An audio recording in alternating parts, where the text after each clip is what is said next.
C'est l'espoir de rien. C'est là Jésus venu, il a venu chercher nous pour que nous tout ça nous perdu.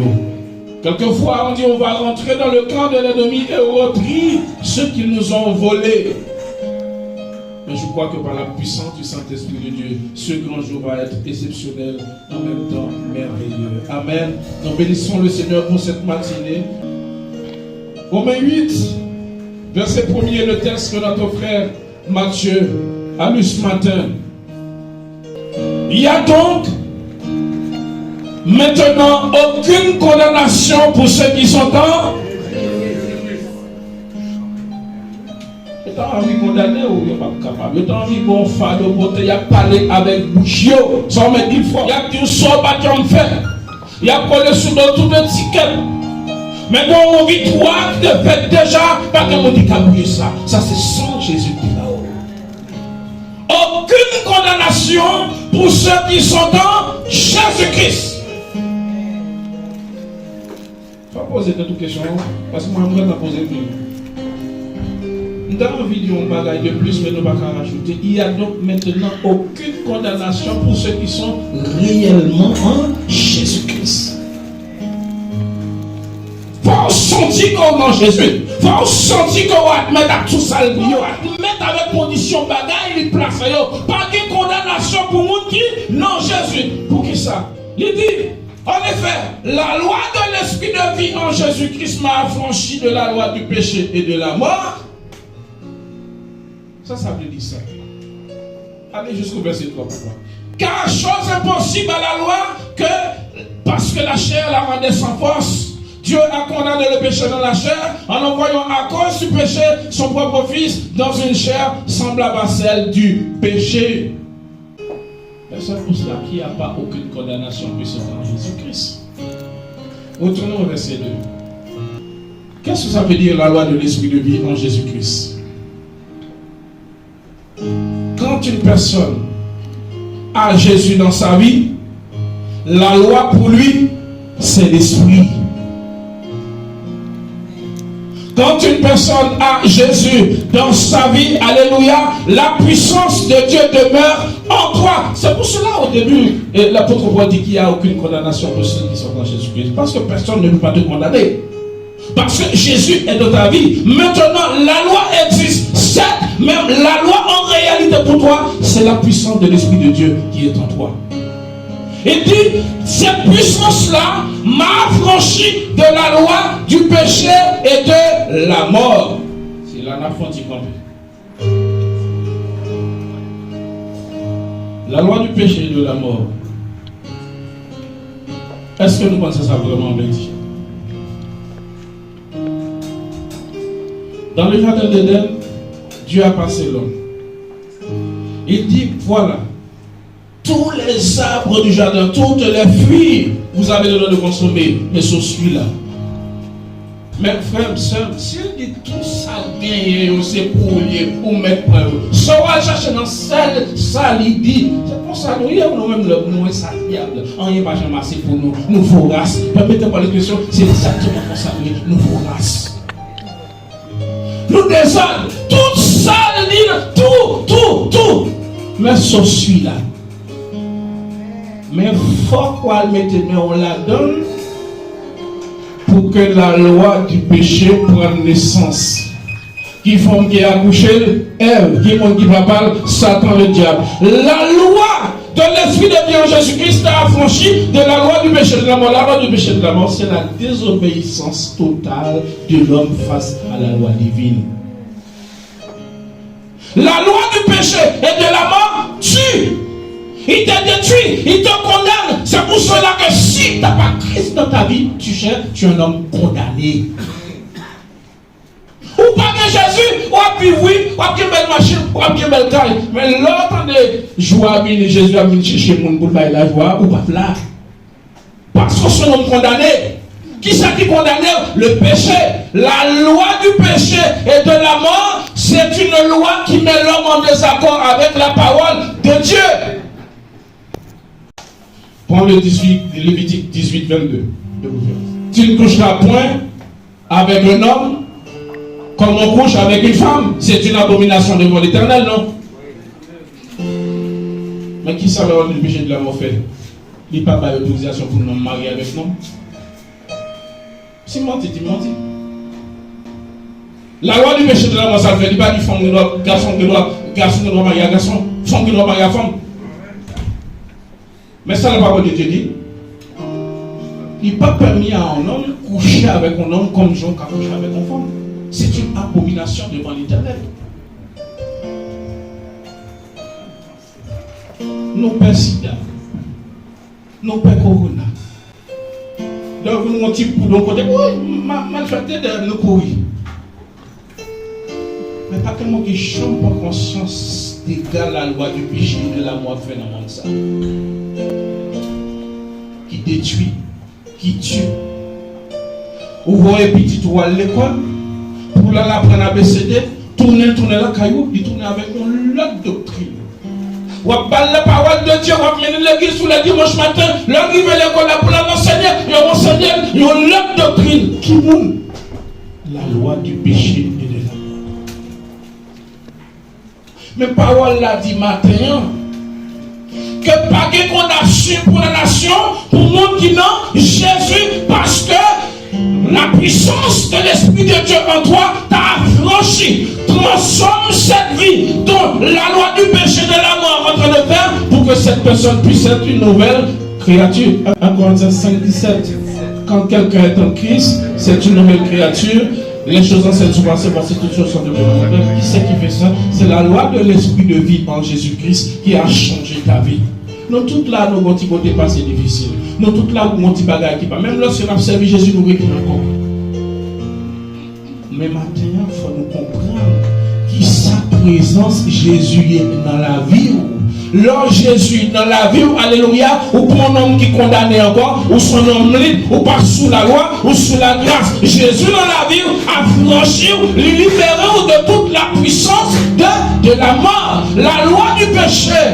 Comme avec Samuel, fait trop de dégâts dans le monde. La loi du péché détruit madame, il détruit petite, il crée divorce, il baille vieille maladie, il baille cancer, hypocrisie dans le travail, mon amour. Regardez ça qui a passé dans le pays. On a en Jésus, certes, mais c'est ceux qui sont réellement en Jésus-Christ. Alléluia. Coup de poudre qui a passé, c'est plus dans l'église aujourd'hui. Toute mauvaise route, l'hypocrisie, c'est dans l'église aujourd'hui. Parce que la condamnation est encore là. Parce qu'il n'y a pas de ceux qui sont réellement en Jésus. Parce que quand tu es en Jésus, Jésus t'a condamné le péché en toi. Jésus t'a affranchi. Il te fait une nouvelle créature. Bagaille ça yo, là où entendez yo, ou pas qu'à place dans la vie. Parce que qu'est-ce que ça a son cœur changé. Matin, nous frères, ma soeur, ni moi, ni où. Côté nous y est, est-ce que Jésus réellement dans la vie? Est-ce que réellement, je ne suis pas encore condamné? Est-ce que là, je entends des bagages, ça y est, je ne vais pas réfléchir sur moi? Plus de condamnation pour ceux qui sont en Jésus-Christ. La loi de l'esprit de vie en Jésus-Christ m'a affranchi de la loi du péché et de la mort. Maintenant, je suis un homme libre. En réalité, allez au verset 3, frère. Car chose impossible la loi parce que la chair la rendait sans force. Il s'agit de quel type de loi? La loi de l'esprit de vie en Jésus-Christ, ça, vous l'avez compris. La loi du péché et de la mort, ça, vous l'avez compris. Et là, il dit, car chose impossible à la loi, c'est quel type de loi ça? Il s'agit ici de la loi de Moïse, en réalité qui a été donnée pour que l'homme puisse marcher dans la liberté, puisse marcher dans le respect. Nous remettons comme dans la tête, nous devons remettre bon Dieu plus que toute bagaille. Nous avons un commandement. La loi a été donnée, alléluia, pour que l'homme puisse vivre dans le respect de la parole de Dieu. Mais la parole nous dit que la loi du péché et de la mort est tellement forte, il agit tellement avec puissance, c'est que l'homme n'est pas capable de vivre selon les commandements parce que la puissance de la mort, la puissance du péché agit avec une certaine force. C'est impossible pour que la loi de Moïse puisse agir. Mais par contre, Dieu a condamné le péché dans la chair en envoyant à cause du péché son propre fils dans une chair semblable à celle du péché. Continuez mon frère. Et que cela, afin que la justice de la loi pendant de Moïse fût accomplie en nous, qui marchons non selon la chair, mais selon l'esprit. Écoutez, Jésus-Christ est dans ta vie, il t'a libéré. Jésus-Christ est dans ta vie, maintenant tu as une autre personne. La loi du péché de la mort n'est pas pour toi parce que tu l'as vaincu par le sang de Jésus. Maintenant, la loi de Moïse est là. Oui, nous pouvons mettre en pratique la loi de Moïse parce que la loi de l'Esprit en Jésus-Christ t'a affranchi. Mais par contre, sans oublier que Dieu a condamné le péché dans la chair en envoyant à cause du péché dans une chair semblable pour que nous puissions avoir la vie, mettre en pratique sa parole. Mais par contre, ce qu'il dit, c'est pour ceux qui veulent marcher non selon la chair, mais selon ou que toujours choix à faire. C'est pour ça que le problème est toujours grand dans l'église. C'est pour ça que la situation est toujours compliquée comme ça. Où vous voulez servir mon Dieu, Jésus dans la vie? Où qu'on est péché à attirer vers la chair. Ça pour attirer vers l'esprit, et c'est l'esprit qui peut attirer vers mon Dieu. Mais maintenant, il faut qu'il y ait une capacité, il faut qu'il y ait une possibilité dans nous-mêmes, il faut qu'il y ait le choix pour dire non, que je ne peux pas marcher selon la chair et je ne peux pas marcher selon l'esprit. David voulait construire une caille pour l'Éternel. C'est maintenant que je vais venir avec le Samuel chapitre 1er. 2 Samuel 7. David voulait construire une maison pour Dieu. Très belle idée. Il agit, il vit dans son palais, en or et toutes sortes de machins. Lorsque le roi habita dans sa maison et que l'Éternel lui donnait du repos, délivré de ses ennemis, il dit à Nathan le prophète, voici donc, j'habite dans une maison de cèdre et l'arche de l'alliance habite au milieu d'une tente. Continue mon frère. Nathan répondit au roi, va, écoutez, va, fais tout ce que tu as dans le cœur car l'Éternel est avec toi. David a eu de bons réflexes. Il n'a pas pris la décision seul. Il va appeler le serviteur de Dieu pour lui dire, bon voilà, je vais construire une maison pour mettre l'arche de l'alliance de l'Éternel, pour mettre le coffre. Ce que le prophète a répondu, juste avant, va mon Seigneur, va, fais tout ce que tu as dans le cœur, car l'Éternel est avec toi. Ça c'est Nathan qui parle. Est-ce que Nathan parle avec la chair? Je n'en sais rien. Mais il a donné une réponse tout de suite à David selon Nathan. Avancez plus loin, vous allez voir. La nuit suivante, la parole de l'Éternel fut adressée à Nathan. Et ça, c'est l'Esprit de l'Éternel qui parle, c'est différent. Va dire à mon serviteur David, ainsi parle l'Éternel, est-ce toi qui me bâtirais une maison pour que j'en fasse ma demeure? Continuez mon frère. Mais je n'ai point habité dans une maison depuis le jour où j'ai fait monter les enfants d'Israël hors d'Égypte jusqu'à ce jour. J'ai envoyé sous une tente, j'ai voyagé sous une tente et dans un tabernacle. Partout où j'ai marché avec tous les enfants d'Israël, et il dit un mot à quelqu'un des tribus d'Israël à qui j'avais ordonné de paître mon peuple d'Israël. Et je dis, pourquoi me baptisez-vous une maison de cèdre? Reste là. Nathan fit parler. Mais maintenant, l'Esprit de l'Éternel va parler. L'Esprit de l'Éternel va expliquer à Nathan les conditions. Voilà. Est-ce que je vous ai demandé de bâtir une maison? Depuis que je suis sorti du pays d'Égypte avec vous, j'étais toujours dans ce coffre. Vous me transportez de main à la main, par-ci par-là. Est-ce que j'ai demandé une maison? J'étais toujours sous une tente. Partout où j'ai marché avec tous les enfants d'Israël, et je dis un mot. Continue mon frère. Maintenant tu diras à mon serviteur David, ainsi parle l'Éternel des armées. Je vois ça, monsieur, sœur. Pour vivre dans le monde, peut-être de toutes sortes de voix qui parlent, télévision à bao, journal à bao, voisin à bao, notre travail à bao. Pourquoi moi, côté collègue a fait hypocrite, collègue, notre travail? Mais quand on voit parler, qui méritait toute attention.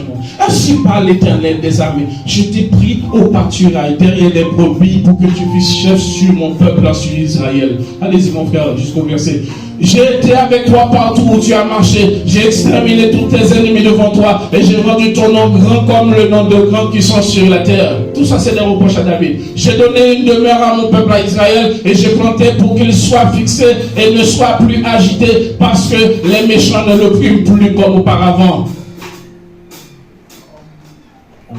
Ainsi de suite jusqu'au jour. Il va dire à David, c'est pas toi qui vas me construire une maison, c'est celui qui sortira de tes entrailles. Pourquoi? David, c'est l'homme selon le cœur de Dieu, mais il ne peut pas construire une maison à l'Éternel parce qu'il était un homme de sang. David a des idées, certes. David a des idées, certes. Il va parler au prophète Nathan. Nathan va lui donner une réponse. Mais la parole de l'Éternel qui est la parole, alléluia, clé, fait à ce que David ne peut pas construire la maison. Celui qui va construire cette maison, c'est celui qui sortira de ses entrailles en parlant de son fils, Salomon. Par contre, si vous comprenez maintenant, l'homme l'Éternel parlait, ou bien c'est l'homme. C'est pour cela que dans l'église, ça a une équipe pastorale. Je m'ai toujours dit ça, parce que vous êtes là. Là, on a pris une décision. Prends le nom de l'Éternel. C'est pas simple, non? Ou pas parler, mais faites 2 ou 3 mots de prière avant de dire, oui, invitez l'Éternel. Ou une relation téléphonique.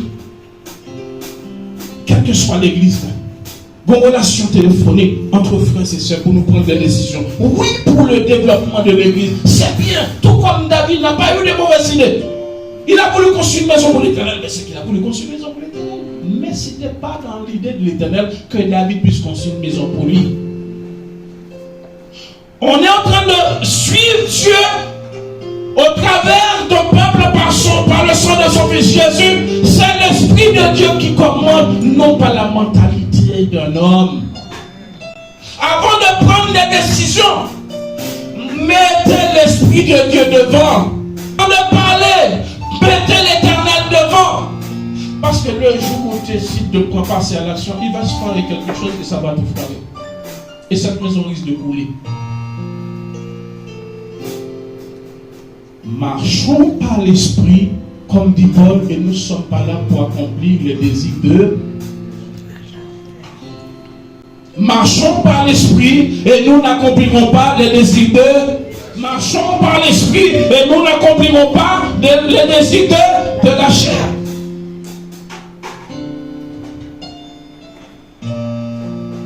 Retournez aux mains 8, s'il vous plaît. On va. La loi de l'Esprit de vie en Jésus-Christ, c'est la puissance de Dieu dans ta vie qui mettait un puissant diable là, KO, au travers de ce sacrifice. Maintenant, on vient capable de marcher selon la loi de Moïse parce que Jésus-Christ je travaille là. Mais pour que le travail là capable de fonctionner normalement dans la vie, ou comme dit le texte là, il va falloir toi-même de ton côté, tu veux aussi marcher par l'esprit et non par la chair. Et cela fait que la justice de la loi fut accomplie en nous, ouais, qui marchons non selon la chair, mais selon l'esprit. Continue maintenant. Il dit ceux en effet qui vivent selon la chair s'affectionnent au sol de la chair. La chair c'est quoi? C'est des décisions personnelles. C'est nos propres caractères, c'est nos tempéraments, notre façon de faire. Alors nous sommes des serviteurs, des servants. Le serviteur ne se décide pas lui-même. Il a un maître sur sa responsabilité. S'il doit agir, il doit agir sous la responsabilité du maître qui est l'Éternel des armées. Par son esprit qui est au milieu de nous, on peut prendre des décisions. Donc, si on veut fonctionner, si on veut marcher dans une église, si on veut vivre selon la parole de Dieu, il faut que l'Esprit de Dieu soit maître et que nous obéissons à la parole de l'Esprit. Ceux en effet qui vivent selon la chair s'affectionnent au son de la chair. Oui. Mais c'est la chair qui a dominé, nous prenons des décisions selon la chair. Mais par contre, pas oublier que nous dans l'église de Jésus-Christ, c'est pour ça que le Saint-Esprit.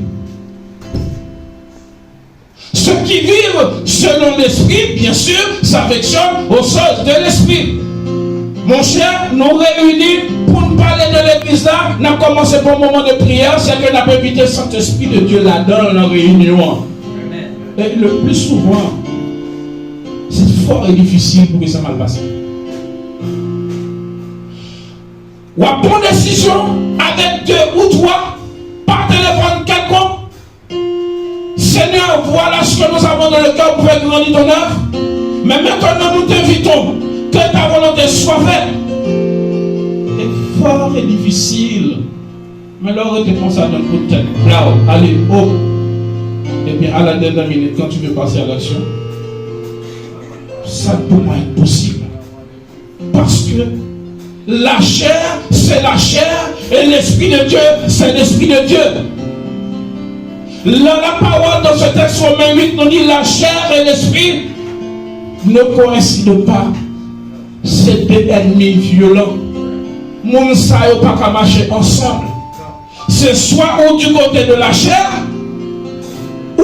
ou du côté de l'Esprit. Ça ne veut pas qu'à coller tête ensemble. Il dit en effet, ceux qui vivent selon la chair, ça veut dire aux choses de la chair, tandis que ceux qui vivent selon l'Esprit, ça veut dire aux choses de l'Esprit. Un petit peu encore s'il vous plaît. L'affection de la chair, voilà, c'est la mort, tandis que l'affection de l'Esprit, c'est la vie et la paix. Car l'affection de la chair est inimité contre Dieu. Parce qu'elle ne se soumet pas à la loi de Dieu. Tout simplement, c'est la chair. Il prend une décision personnelle. Il agit pour contre lui. Il fait bagaille selon ça, il t'a semblé bon.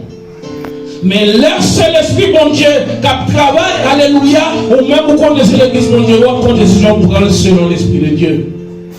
Parce que la chair sont rebelles. Il a du mal à accepter la volonté de l'Esprit. De toute façon, c'est un fait normal. Pour te lier, l'Esprit de Dieu par là. Il ne peut pas en aucune manière se soumettre à la loi de Dieu. Pourquoi? Parce que c'est la chair, il ne peut pas coller. Avancez encore mon cœur. Il dit, or ceux qui vivent selon la chair ne sauraient plaire à Dieu.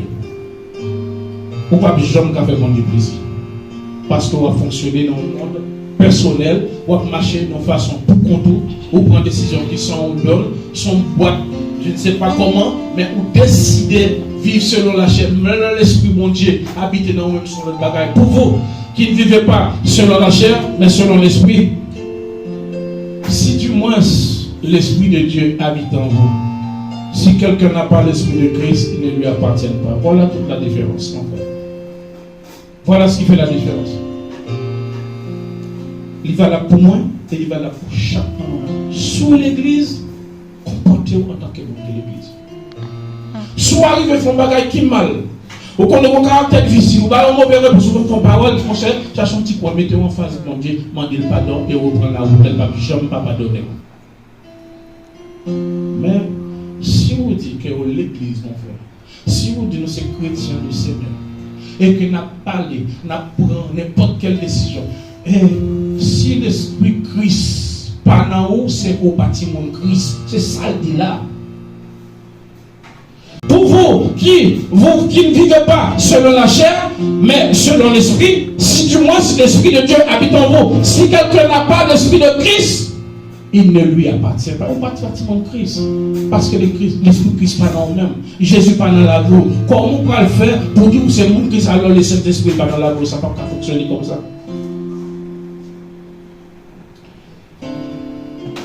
La loi du péché et de la mort, j'aimerais bien que nous puissions prendre conscience de cela. Ce que ces choses sont en train de faire dans ce monde, c'est de nous pousser à être en contradiction avec la parole de Dieu. Mais l'Esprit de Dieu qui donne la vie peut te donner la possibilité de dominer sur la loi du péché et de la mort parce qu'il vit en toi. C'est si et seulement si vous avez pris la décision de marcher selon l'Esprit et nous ne sommes pas là pour accomplir les désirs de la chair. La parole est là devant toi. Il dit, si quelqu'un n'a pas l'Esprit de Christ, il ne lui appartient pas. Matin, moi et ma mère, on a posé nos questions. Côté-nous. N'a su Jésus ou il a marché selon la chair? Nous proclamer le nom de Jésus dans des chansons, c'est bien. Nous chanter louange, c'est bien. Tout cela, gloire à Dieu, il n'y a rien à dire. Mais le cœur, le Saint-Esprit de Dieu habite dedans. Christ habite réellement dans notre vie. Parce que s'il n'y a pas de condamnation pour ceux qui sont en Jésus-Christ, alléluia, il va falloir que le Saint-Esprit de Dieu vit en toi. Et lorsqu'il vit en toi, alléluia, tu peux piétiner la chair et aussi mettre en pratique la loi de Moïse. La loi du péché et de la mort, c'est notre plus grand ennemi. La loi du péché, c'est ton ennemi, c'est ton ennemi, c'est lui, c'est à chaque fois qu'il te pousse à mettre en contradiction avec la parole de Dieu. Mais Jésus n'est pas mort à la croix pour rien, c'est qu'il a été pour un but bien déterminé, c'est pour que vous et moi puissions être dans la liberté. C'est pour cela, quand il dit je m'en vais au Père et que je reviendrai, lorsque je m'enverrai, je vous envoyer ce que le Père avait promis, qui est le Saint-Esprit, pour être avec nous tous les jours jusqu'à la fin, jusqu'à son retour. Ce matin, l'Esprit de Dieu est présent en ce lieu. Il dit là où les autres sont assemblés en son nom, il est au milieu d'eux. Mais ce que tu dois comprendre, tout autant, nous ne sommes pas aussi vigilants pour que la loi du péché ne fait pas d'effet dans votre vie. Nous serons toujours dans la chair et ça, ce sera pas bon. Jésus a donné son sang à la croix. Il n'était pas obligé. Mais il y a quand même une obligation. Sinon, on serait encore dans le jardin d'Éden. Nous ne pouvions pas en aucune manière approcher auprès du Père. Mais il demande une chose. Marcher selon l'Esprit. Et nous ne sommes pas là pour accomplir les désirs de la chair. Parmi tous les arbres du jardin, nous avions accès à tout, sauf un. Qu'est-ce qui nous pousse pour aller toucher à cet arbre devant Dieu? Ce matin, je sais que tu as un adversaire. Je voudrais bien que l'adversaire est toujours là. L'Esprit de Dieu est dans ta vie. Certes, l'adversaire est bien là pour que tu puisses pousser à toucher l'arbre devant Dieu. Mais si tu veux marcher par l'Esprit, tu auras la victoire.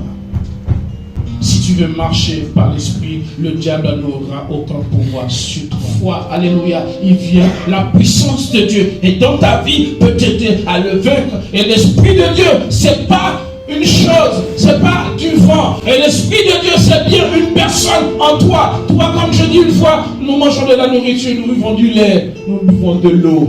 Mais l'Esprit de Dieu vit en toi. S'il ne se nourrit pas, et le travail ne pourra pas faire, il a besoin de votre prière. C'est pour cela que l'Église a déclaré une intercession le matin avant chaque culte. Viens, les mardis soirs, on a toujours les mêmes personnes. Viens, frères et sœurs, viens prier Dieu. Parce que l'Éternel t'a appelé à marcher selon l'Esprit. Le Saint-Esprit qui est en toi, il vit dans le jeûne, la prière, la lecture de la parole, les louanges, toutes sortes d'adorations que tu fais monter devant Dieu. Mais si on ne l'arrose pas, comment il va jamais vous donner de bons grains?